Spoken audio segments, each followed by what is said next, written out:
Daily bread. Babasa po tayo ulit. So, magko-consume tayo ng salita ng Diyos. And that's our daily bread. Salita ng Diyos every morning. So, babasahin po natin Marcos Kapitulo 11 or 11, versikulo 15 hanggang 19 or 15 hanggang 19.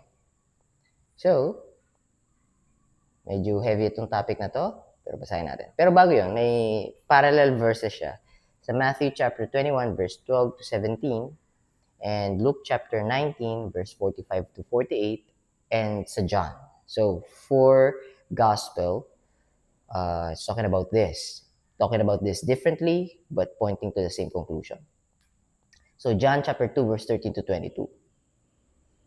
May title dito sa app na binabasa natin o ginagamit natin, which is YouVersion Bible app. You can download it in Play Store and App Store yata, if I'm not mistaken. Ang pagmamalasakit ni Jesus sa templo. So, 15. Pagdating nila sa Jerusalem, so nila, kasama niya yung mga si Jesus tsaka yung mga disciples. Pagdating nila sa Jerusalem, pumasok si Jesus sa patio ng templo at itinaboy niya ang mga nagtitinda at namimili roon. Itinaob niya ang mga lamesa ng mga tagapagpalit ng pera at ang mga upuan ng mga nagtitinda ng mga kalapati. If you can see here, medyo aggressive si Lord dito.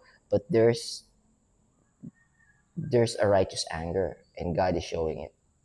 Our Lord Jesus Christ is showing it directly. There's a meaning, or at least some scholars' point of view. But let's just talk about this first. Let's just read. So, verse 16, pinawalan niya taong may paninda na dumadaan sa patio ng templo. Pinagbawalan niya ang mga taong may paninda na dumadaan sa patio ng templo. 17. Pagkatapos, pinangaralan niya ang mga tao roon. So, kinorek. Pinagsabihan. Sinabi niya, hindi ba't sinasabi ng Diyos sa kasulatan, ang aking bahay ay tatawaging bahay panalanginan ng lahat ng bansa? Isaiah chapter 56 verse 7. It's quoting Isaiah chapter 56 verse 7. And Jeremiah chapter 7 verse 11, if I'm not mistaken. Ngunit ginawa ninyong pugad ng mga tulisan, that part. Actually, nag-take notes ako nun. 18. Nabalitaan, or before we go to 18, ito yung kinote niya. So, Isaiah chapter 56 verse 7, my house will be called a house of prayer of all nations. Tapos yung Jeremiah chapter 7 verse 11, but you made it a den of thieves. A den of thieves. So, yun yung kinote niya sa verse 17 ni Lord. So, kita nyo ito hindi pa nasusulat yung New Testament dito. Pero may Old Testament na. So, si Jesus, alam niya yung scripture ng Old Testament. Most of the time, he's quoting it. So, Jesus is not against the law or not against the scripture in the Old Testament. Our Lord Jesus Christ is against the tradition, the made-up tradition by human beings. How they twist the law to live a comfortable life. Especially the Pharisees, Sadducees, the lawyers, the scribes, the organization back then. Alright. 18. Nabalitaan ng mga namamahalang pari at ng mga tagapagturo ng kautusan ang ginawa ni Jesus. Kaya humanap sila ng paraan upang mapatay siya.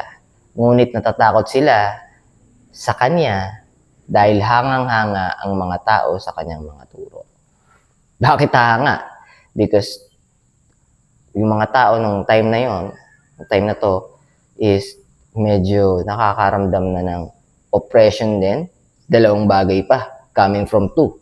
Tradition of the Pharisees, tradition of the teachers of the law, tradition of the Pharisees, Sadducees, and all those who were leading them spiritually, so-called spiritually, and those Roman Empire as well.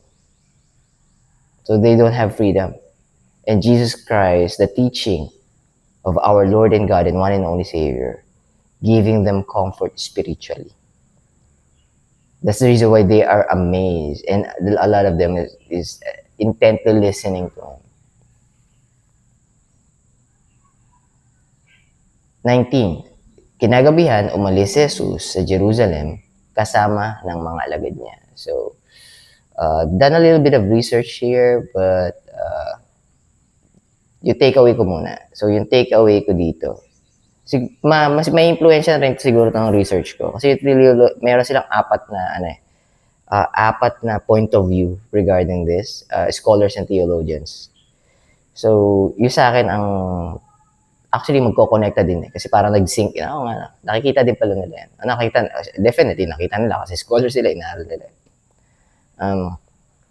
Nakita ko dito is, una yung righteous anger. So, our Lord Jesus Christ calling it as it is. I mean, call a spade a spade. It is what it is. I'm gonna call it out. And because it's wrong. And you're leading people astray. You blind guides leading people. If you are a blind guide, the people will be blinded as well. Because they are following you. Now, correction, meaning, kasi may prophetic symbolism din eh. And this is daming takeaways dito. Part to ng plan ni Lord. Because it's like He's creating chaos in the midst of chaos.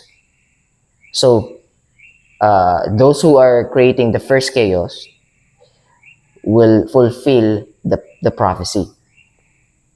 It's like the easiest way for me to put it is He's provoking them for the prophecy to be fulfilled.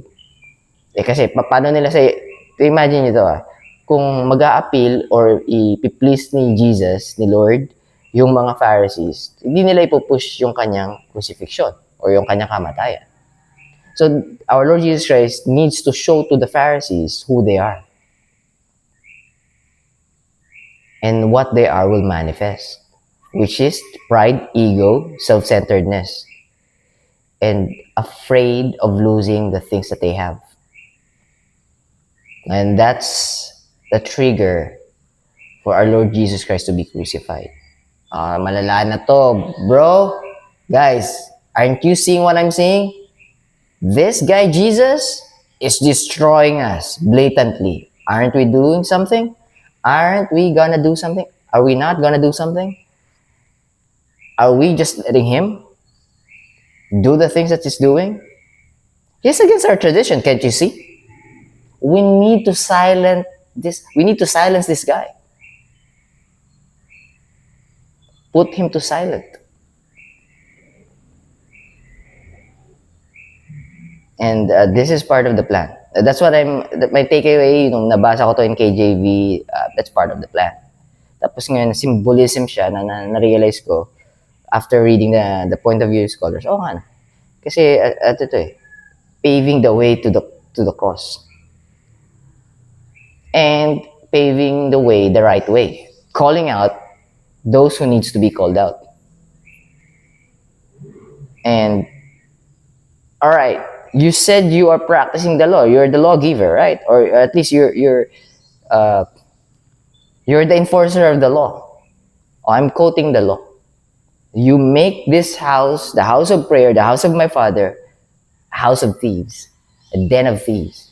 Now you are telling me that you are enforcing the law, and you are the authorized person or people or group of people who can enforce the law, while you are actually going against the law by your traditions. Oh, you hypocrites, you blind guides. Woe to you hypocrites, woe to you Pharisees, you hypocrites.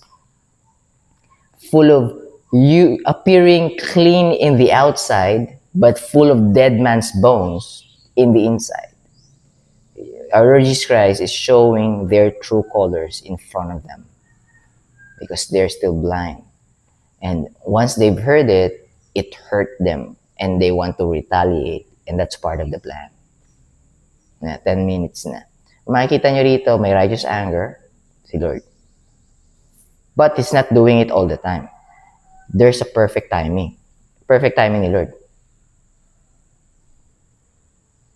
Every time the Lord judge someone and condemn someone, it is righteous. Let me just explain why. Because the Lord sees that this group of people or person or group of people will not change. They meet their ends, meaning they come to the edge of the point of no turning back.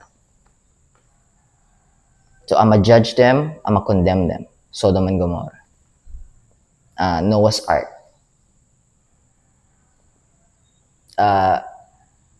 Israelites in the wilderness. And when I woke up this morning, I realized, oh Lord, still the same. God revealed it to me as well. All right, JB, you said Lord, Lord, right? But still listening to yourself. Still leaning in your own understanding. Again, I surrendered to God. All right. Thank you for revealing my heart to me. But I couldn't run away from this. I need your help. I really need you. That's a reminder from God that I need Him. That's a reminder from God that we are weak. All right. I'm not gonna put words in your mouth. So that I'm weak, and I need Him constantly until my last dying breath. The deception of Satan, grabe. It seems right, it felt right, but it's wrong. And sometimes, si JB, nakikinig pa rin sa kung ano yung pinapresent ni Satan.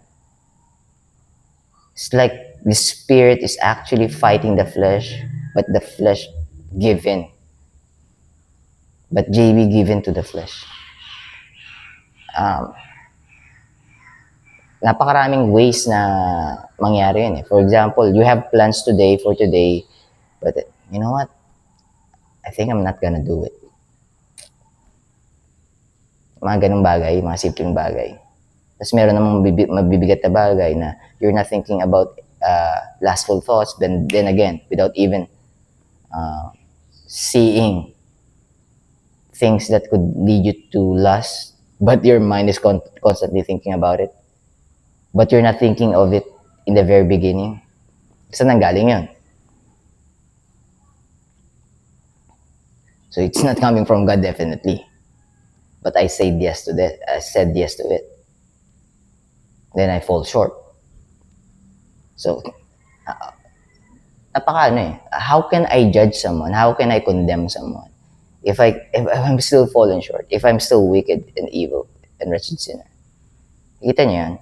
So that's a reminder that hindi ako pwedeng lumayo sa Panginoon. Hindi rin pwedeng isatsapwera ko yung Panginoon. Hindi rin pwedeng i-reject ko yung Panginoon. I need to go to Him. I have to. Because it's too obvious that I couldn't. Now, if some of you is telling me that they could, good job. So be it. If you think without God you can do it, you can be better, you can be on godly standard, you can stand on God's standard without God, by all means, treat yourself as gods. But not me. Hindi ko kaya. Kung kaya nyo, hindi ko kaya. Hindi ko kayang wala ang Panginoon sa buhay ko. Hindi ko kaya. Nung dumating ang Panginoon sa buhay ko, naging obvious yung deception ni Satan. But the problem is, or the challenge, I'm calling it challenge every now and then.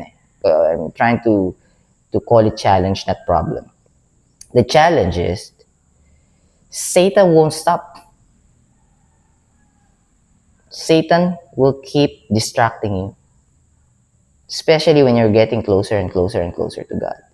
If you're far away, if you're too far gone, if you think you're too far gone, Satan will just, all right, he'll just leave you for a couple of moments. All right, You're fine. I'm still your boss. You're still following me. You're still obeying me. I'm still leading you without you even realizing you're following my lead. So you're okay. You're doing fine. You're going to hell. Good job. I'm just gonna focus on this boy, this lost sheep, because he's hearing God, and I don't like that. But you're okay.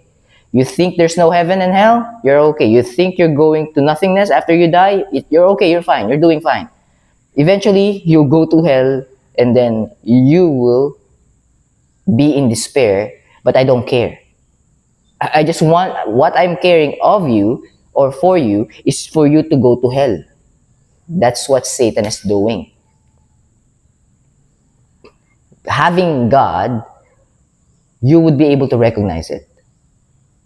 But it doesn't mean that you will not fall short. The only time that you will not fall short is when you're dead already. Now, when you die, this is the big question. Who is your Lord and Savior? Is it yourself, which Satan puts into your thoughts? Or is it God, who is our Lord and God, the one and only Savior? That's the most important thing in this world. On your last breath, on your dying bed, on your deathbed, on your dying times, dying days, dying hours, dying seconds, who is your Lord?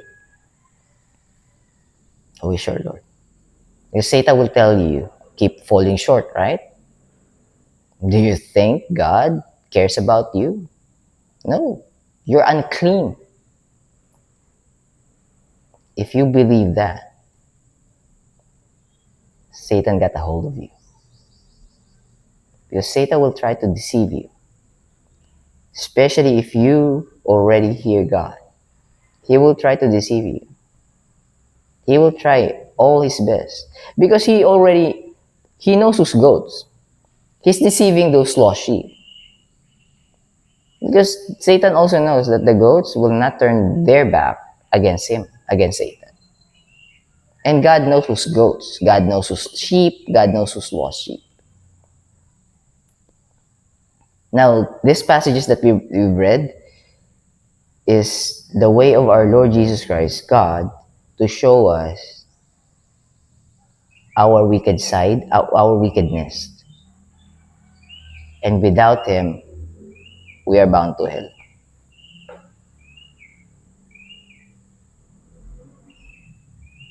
Nabasa ko po ba lahat? Nabasa ko naman lahat po yan.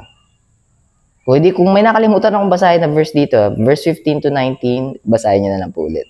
Tapos sayaan nyo pong mangusap sa inyong Panginoon. Ini-stretch ko hanggang 20 minutes pero ayoko sana gawin. Pero actually, nasabi ko naman yung point of view, thoughts, and takeaways and interpretation ko dito. Or takeaways, what I got from these verses, passages. But I'm not saying that I am right. Alright, so might as well point you back to the scripture.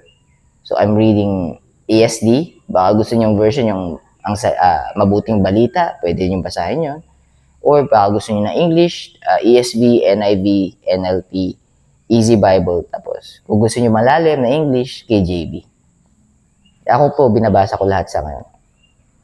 Kasi, kung ako nga, basa na ako ng basa, lapit na ako ng lapit sa Panginoon, pero nakikinig pa ako sa laman eh. Mas kailangan ko talagang lumapit sa Panginoon. May weird nga eh. Parang, pray ko nga, Lord, apakahirap pala. Lord, kunin mo na ako para mas Eto, totoo po to, iniisip ko to kanina. Lord, parang masarap matulog ah. You know why? Na-realize ko lang eh.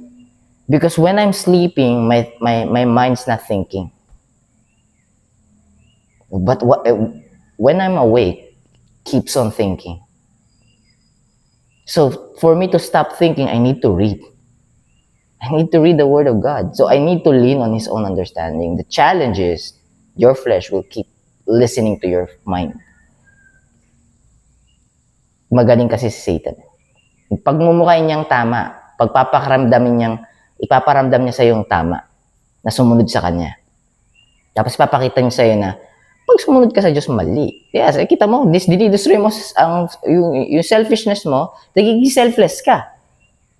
Pagka sumunod ka sa Diyos, magiging selfless ka. Hindi yung pabor sa'yo. Selfish ka eh. Dapat maging selfish ka. Yun yung tama sa flesh. Napakagaling ni Satan, no? Napakagaling. Grabe. Yung sinasabi kong napakagaling, I'm not amazed about him. I'm just saying that he's too cunning, crafty, evil, and wicked. If you don't see it, you will be dragged to hell. He will drag you to hell. Without him even dragging you. Ayan na, na-reach ko na yung 20 minutes. Nako, pagka na, tapos pag naramdaman mo na, na sinisik mo si Lord, tapos nahuhulog ka pa rin sa laman mo, lalo mong, Lord, I really need you. It's too obvious, Lord. Oh. Kitang-kita na, Lord. Oh. Nasa mukha, sinasampal na ako sa mukha ko, Lord. Oh. Kailangan kita. I need you, Lord. I need you. Gustong-gusto na, Lord, yun. So, hindi to fake humility. Fully understanding that you cannot do anything is you being humble. Hindi yung pepekeye mo lang, kailangan mo makita ni Lord na wala na akong magawa para tulungan. Hindi. Kailangan ma-realize mo na wala ka talagang magagawa. Wala. Pag without God, wala talaga. Sasabihin sa'yo ni Satan, meron. Ganun siya. Oh, you're the master of your own life. You're the owner of your body. You only live once and you're going to destroy your body by surrendering to God? By surrendering to God's will for your life? I think it's not favorable for you. Hindi mo ba nakikita? Hindi mo magawa yung gusto mong gawin, no? Ganun kagaling yun.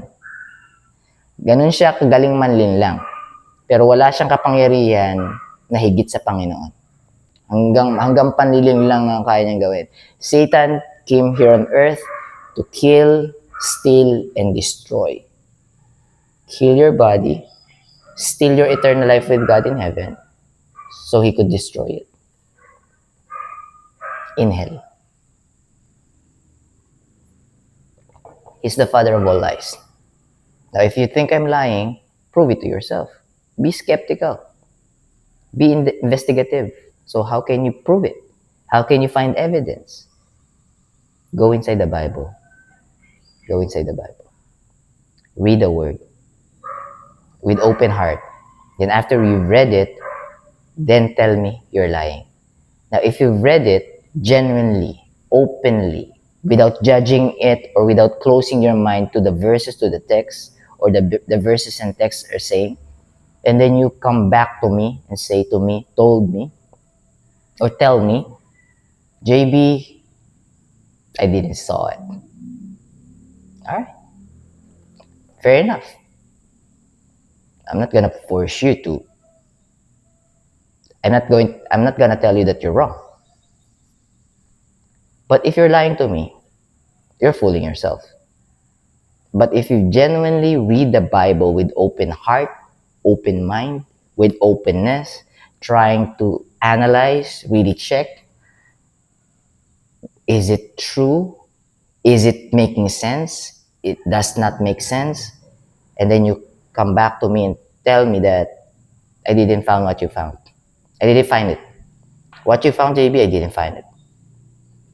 Fair enough. Fair enough. But you cannot tell me that you understand what's inside the Bible without reading it openly. You can fool me by fooling yourself, but you can never fool God. I'm gonna let you go. God bless, keep safe. I'll be seeing you tomorrow for another Bible reading in Tagalog. Bye for now.